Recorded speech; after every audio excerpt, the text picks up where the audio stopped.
energetic sort. It's a patient, quiet sort. The text technically has the longest grammatical sentence anyone's ever pulled off. It's one that's not to everyone's taste. I hope I can help you to enjoy it a little bit. It's a story that's about a little boy, and he doesn't even manage to fall asleep. What a strange thing to spend time doing. And the text is one that is, you're reading just the opening, around 3,000 pages long.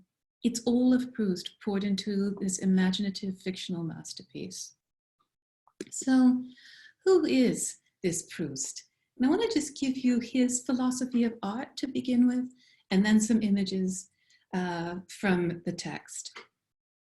So he's an art critic, grew up, as I said, on this particular street in the middle of Paris, lived in an apartment with his mother. Everything about the text is in some way, shape, or form a little bit autobiographical. So what are you going to write about in the 20th century? Remember, Baudelaire had quoted his favorite quotation by saying everything's been said before. And he finds the beautiful in that which is terrible, the beautiful in that which is considered disposable, even evil. Proust, I think, does a parallel thing, but what he does is to find the extraordinary in the ordinary. So what does Proust do? And I'm going to give an example from one of his own letters. He was an art critic, so he wrote letters back to the papers. And a young man wrote him and said, you know, Monsieur Proust, what's wrong with the modern world? I'm stuck. I could be an amazing and great artist. Of course I could be. But here I am, I'm living with my parents. My mother has really bad taste. And all I have to look at is a couple of broken dishes, a bit of slightly overripe fruit sitting in the middle of the kitchen table. What kind of artist am I going to be? I need great subjects. I need something to inspire me. And in a letter he had published in the papers a little bit later, Proust writes back and says, the artist is not about an extraordinary topic. Topics are ordinary. It could be your mother's apartment. It could be my mother's apartment. What is extraordinary about the artist is how he sees things and how he shares those things with us. For Proust, the artist is someone who has the gift, the talent, the genius for finding out what is extraordinary in things that are simply ordinary. The artist that Proust said he most admired, in fact, Jean-Baptiste Siméon Chartin, was famous for a very classical type of art image, what is called a still life, which is literally, in this case, a goblet, 3 apples, a couple of chestnuts, and a bowl where someone was mixing something and they didn't quite finish. Yet the play of light, the use of color, the composition are remarkable. Chartin or Proust wants us to find that which is remarkable and special, not in huge events, but in the everyday, in the ordinary. And the particular thing that we're going to continually return to is, this is what a Madeleine is. It's one of my favorite childhood things. I make them. You can email me. I will send you the recipe, etc., etc. It's a little cake with a kind of, in usual cases, either vanilla or lemon flavor to it. And the sweetness of it, they're not super sweet, comes from honey. A little butter cake. And what you have in the background here is a tisane, a herbal tea, which, as you know, if you read the last 2 pages, is super important to the story. So here's Marcel, age 16 by Paul Nadar. His mom took him to be photographed by the same photographer when he was very young. And I want us to keep in mind this image of Marcel. Marcel and his mother. These are the characters we meet in the text that you've read, also photographed by Paul Nadar. This is his actual bedroom.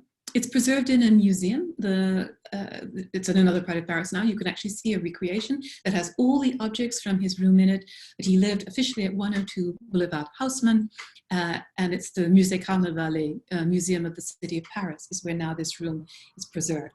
So this is exactly where we are in the text. This is the exact space, this ordinary middle-class bedroom in which Proust, as a young child, he suffered terribly from asthma, something he doesn't mention in the text, spent a very large amount of his time.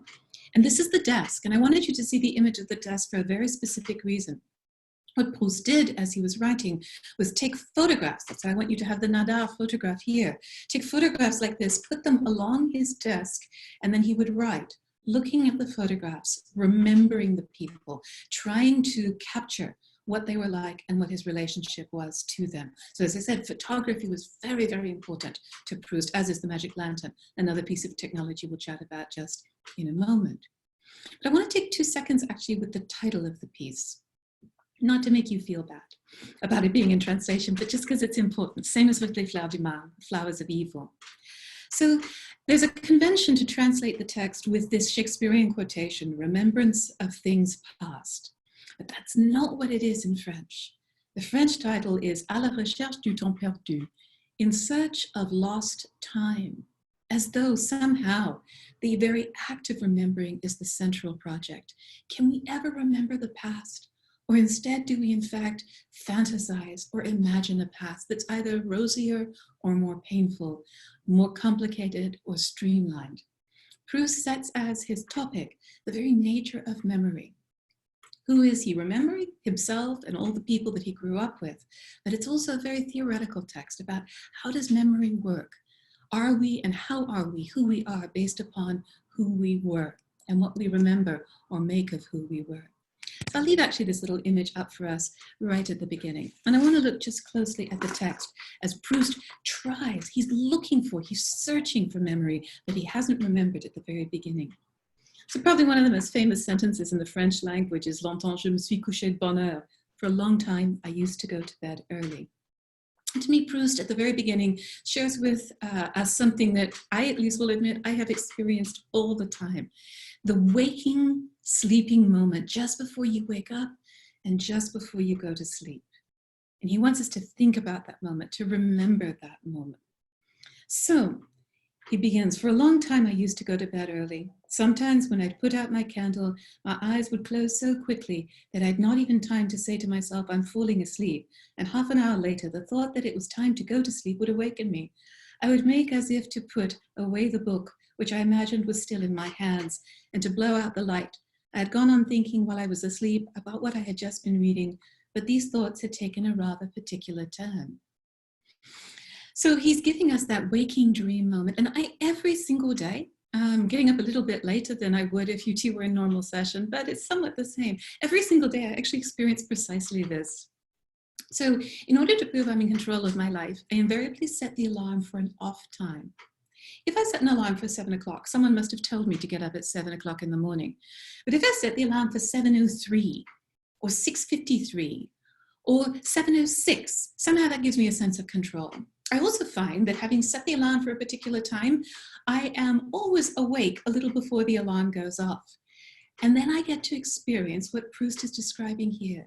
You're lying in the bed, you're thinking about the shape of the pillow, you're thinking about the room. In my case, there's some cats that are moving around, but you're in this space where you have not quite yet become part of the waking day, but you're also not really quite asleep again. Absolutely ordinary. Absolutely every day. And for me, this is the most delicious moment as I wait until my cell phone goes off and then I have to get up and become part of the waking world. The particular moment of suspended time at the beginning that Proust finds himself in allows him to make one of his first jokes. There are 2 things Proust doesn't tell you about himself, and there are 2 things that are relevant for the narrator. Proust was an asthmatic. He suffered horribly from breathing problems and therefore spent a great deal of time inside in his parents' apartment, which is what the text tells us. But he doesn't tell us he's got asthma. The narrator is and is not quite Proust. It's the earlier Proust, or maybe a fictional character. The second thing is that Marcel Proust is gay. And one of the cuter jokes about it on 2680 is the more you know about Proust, that's why I'm leaving these images, the more you can visualize literally the exact space of his bedroom, exactly where his desk is, etc. But he wants to remind us that the narrator, the I, the little boy Marcel in the story, isn't quite him. And so at the bottom of 2680, rather than being a man about whom the young Marcel is fantasizing, it's a woman. Sometimes too, as Eve was created from a rib of Adam, a woman would be born during my sleep from some strain in the position of my thighs.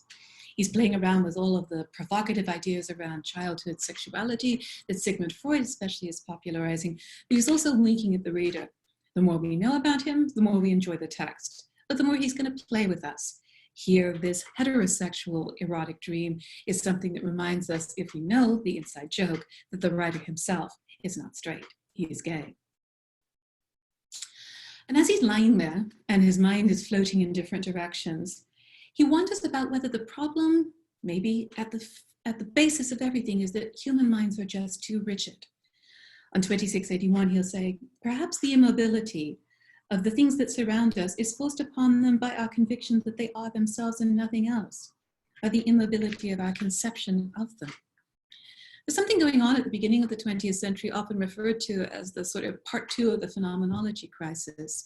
And Proust is thinking about this. He's wondering whether fundamentally the world is the way it seems to be because of our opinion of it, our attitude toward it, our concept. Do we ever know things in themselves?